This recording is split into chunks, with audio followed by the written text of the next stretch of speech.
Bonjour à tous et bienvenue sur cette nouvelle vidéo.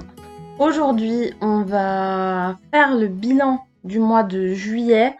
Je pense que j'en ai clairement oublié en juin, mais avec mon passage à l'hôpital, c'est un peu Bagdad. Et là, c'est les vacances, donc mon mari est souvent à la maison.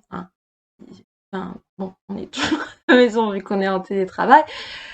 Mais du coup, pour tourner, c'est un peu plus compliqué, donc j'essaye de vous le faire rapidement ici. Donc, à savoir que tout confondu dans le mois, je crois que j'ai lu. Bon, on va le faire en direct. Tac, tac, tac. J'ai lu 14 titres, bon, sachant qu'il y a clairement des, des graphiques à la fin du mois. On va déjà faire les romans. On va pas tergiverser 140 ans. Donc le premier ce que j'ai lu pour le mois de juillet, c'est L'explorateur de Catherine Rindel chez Gallimard Jeunesse. Et on va suivre donc des enfants qui embarquent en fait dans un petit avion et qui doivent normalement retrouver leurs parents, je crois, à la fin. Et en fait, il se passe qu'il va arriver un accident. Donc, ils vont se retrouver dans la forêt amazonienne. Ils vont devoir, tous les survivants, si on peut dire ça comme ça, vont devoir apprendre à survivre et à cohabiter ensemble jusqu'au jour là où ils trouvent quelqu'un dans la forêt. Enfin voilà, je vais pas m'étendre. Ça n'a pas été une lecture de ouf, clairement. Pour moi, l'objet livre est beaucoup plus beau euh, que, que l'intérieur. J'ai trouvé ça long et, et, et embêtant. Après, il y en a qui l'ont adoré. Moi, clairement, ça n'a pas été le cas. Donc, je vais pas tergiverser 10 ans. Moi, ça l'a pas fait. Je vais clairement le revendre parce que je sais que je ne le relirai pas. Ensuite, j'ai lu Ce que nous confions au vent en e-book, donc de Laura Imay Messina. Donc déjà très jolie couverture. Et je l'avais vu dans un book haul. Alors désolée pour le bruit, c'est ma chienne qui boit. Je l'avais vu dans un book haul de Manon de Vibration littéraire. Et le fait en fait de qu'il y ait une genre de thérapie qu'on puisse se faire quand les gens sont partis. C'est-à-dire qu'il y a une cabine téléphonique là où il faut faire quand même un certain périple pour y arriver et là où on peut parler à ses défunts. Je trouvais le concept relativement sympa. Alors c'est très très bien écrit, c'est très très poétique. J'ai eu un peu de mal, mais ça c'est personnel, c'est avec la pudeur, etc. J'ai eu quand même du mal pas à le digérer, mais voilà, à le faire évoluer. On va mettre ça de côté parce que je sens que ma chienne, elle a envie de venir vous voir. Ensuite, j'ai eu en service presse, en e-book, donc je vous mettrai toujours la couverture. Donc, Catenae, une prophétie oubliée de J.A. Saint-Pierre. Donc là, il y a déjà un article en fait qui est fait donc sur le blog et une photo Insta. Donc n'hésitez pas à aller regarder. En tout cas, c'était une belle découverte dans voilà, des siècles, enfin voilà, des années avant. C'est une belle quête, des personnages attachants. On, on change entre le l'Angleterre et la France. Allez, viens. Allez, monte. Voilà, comme ça, elle est contente. Bonjour Kiki. Bonjour, voilà. Elle est contente. Donc, elle va rester là parce que visiblement, elle n'a pas envie d'être toute seule. Toute seule, voilà.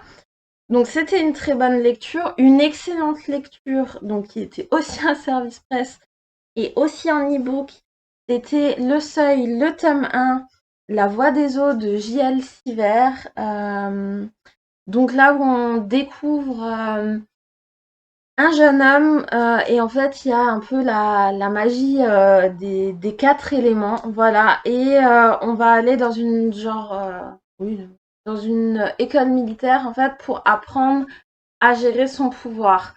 Et de ce côté-là, on va dire, ça peut faire penser un peu à Harry Potter et au Choixpeau, parce que donc on va constater bah, dans quel team on est. Et donc le jeune homme qu'on suit, et sur le moment, j'ai même plus le prénom, ça date du milieu du mois, tout va bien. Euh, et ben, il pense être feu parce que bah, toute sa famille font partie des feux, donc pour lui, voilà, ça lui paraît évident. Surtout que, on va dire, l'élément qui est le moins bien vu, c'est l'élément de l'eau. Manque de chance, il va se retrouver dans l'élément d'eau, il va pas pouvoir changer et il va vouloir le cacher à sa famille. Bon, de toute façon, la famille, comme c'est une genre d'école militaire, on n'y va pas tout le temps. Donc, ils sont quand même coincés, etc. Il va découvrir le monde de l'eau qui a l'air franchement juste sublime. Il va se retrouver avec une jeune fille dans la chambre, là où lui, ça lui paraît voilà, hyper bizarre. En plus, ils s'entendent pas. Enfin, bref. L'histoire est hyper bien construite, il va arriver mille choses. L'auteur n'épargne vraiment pas du tout ses personnages et n'épargne vraiment pas ses lecteurs.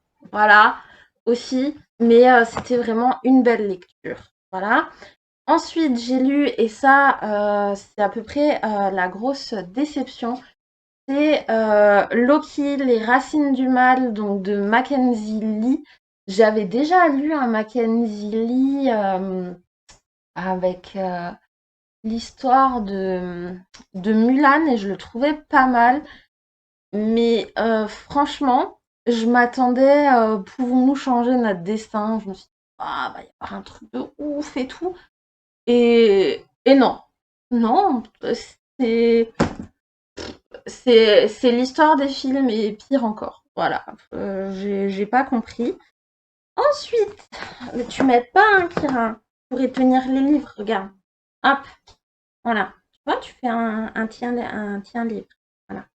Donc ensuite, j'ai lu Rosen, l'intégrale de chez Plume Blanche de Laetitia Danaé. Donc c'était la dernière lecture qui me reste à faire de l'autrice. Donc je suis un peu triste.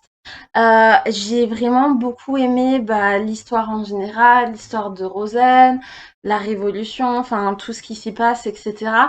Mon seul petit manque, mais ça c'est personnel parce que bah du coup j'ai découvert l'autrice bah, avec la saga Lune pourpre qui est juste derrière mon petit panneau.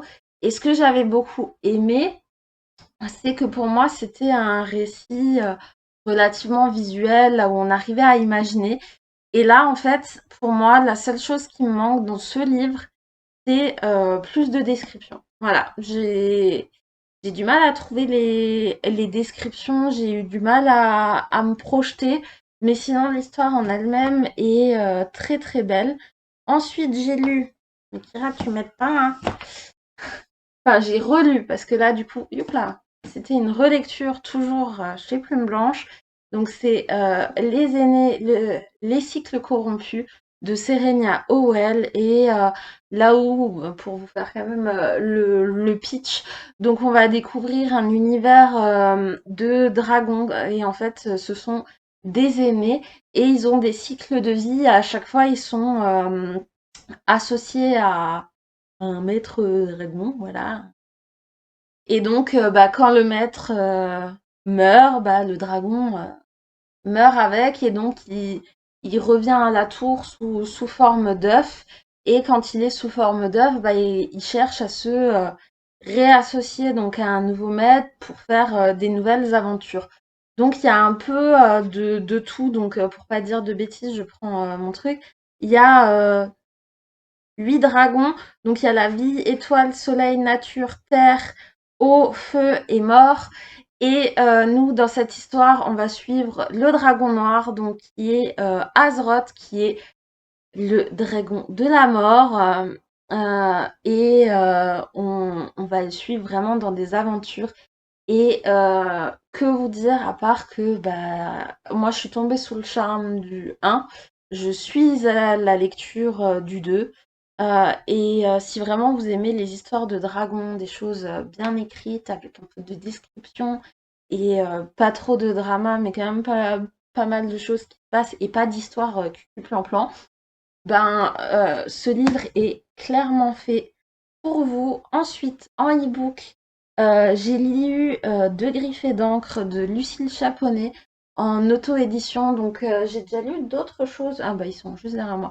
De Lucille Chaponnet. Là, c'était un peu différent parce que du coup, on suit une genre de ouais, une tueuse à gages comme ça qui a des missions. Et c'est dans un univers qui paraît actuel, standard.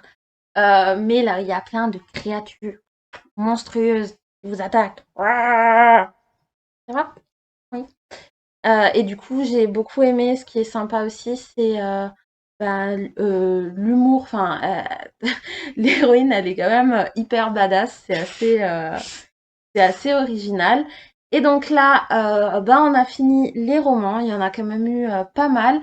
Et après, on va faire les romans graphiques. Et j'avais acheté Watt, la fée qui avait perdu ses ailes de Cazeneuve, Williams et Jacquemoire. Donc c'est très joli, c'est chez Bambou Édition. Et donc bah, c'est une jeune fée qui a perdu ses ailes. Et en fait, c'est un ogre qui va récupérer ses ailes. Et forcément, bah, il est grand, il est machin, on va les suivre dans une aventure. C'est assez marrant, c'est peut-être rapide. Après, si je vous dis pas de bêtises, je crois que c'est un tome 1. Je sais pas ce qu'ils peuvent nous réserver quand même pour le tome 2, mais soit. Ensuite, et j'ai oublié de le prendre. Ah bah il est là-bas sur le bureau. Bon bah je vais pas me lever vu que je ne peux pas me lever. Du coup, après j'ai lu Les Sœurs Grémier, le tome 2, Les Amours de Cassiopée, de Giovanni Digori et Alexandro Barbucci. Et alors j'avais bien aimé le 1, mais c'est vrai qu'il était un peu plat dans l'intrigue. Là, le 2, je le trouvais quand même plus recherché et plus mignon. Ensuite, en lecture numérique, j'ai lu La baie de Lacicorne de Cathy O'Neill. Et alors là, la mignonitude, comme ce truc-là, la mignonitude de l'histoire. Du coup, on va suivre une jeune fille qui a perdu sa maman. Et en fait, elle a toujours vécu à côté de la mer, etc. Sauf qu'après le décès de sa mère, avec son père, ils sont partis vivre en ville parce qu'ils trouvaient ça plus simple à gérer. Et là, ils vont revenir parce que il y a pas mal d'événements destructeurs, là où ils doivent nettoyer, refaire des fois des parties de maison, etc. Donc elle va aider, pour aider sa tante et elle va découvrir donc des petites créatures donc qui sont des aquicornes et toute l'histoire, enfin tout, hein, je ne veux pas vous spoiler l'histoire parce qu'en vrai elle est trop mignonne à découvrir, mais tout est tellement super mignon. Moi, je vous conseille vraiment de le découvrir de votre côté. J'avais déjà lu de l'autrice Le Dragonté, je sais plus comment ça s'appelle, mais c'était aussi mignon. Donc voilà, si vous voulez des petites lectures mignonnes, mais avec quand même une histoire, oui, une histoire, et une leçon de vie, bah allez-y, je vais pas vous raconter celle-là parce que clairement c'est tellement mignon. Il faut le découvrir. Tu veux partir? Non? Toujours pas? C'est quoi? Ok, et donc, et là ça va être compliqué de trouver déjà les bons tomes, n'est-ce pas Kira?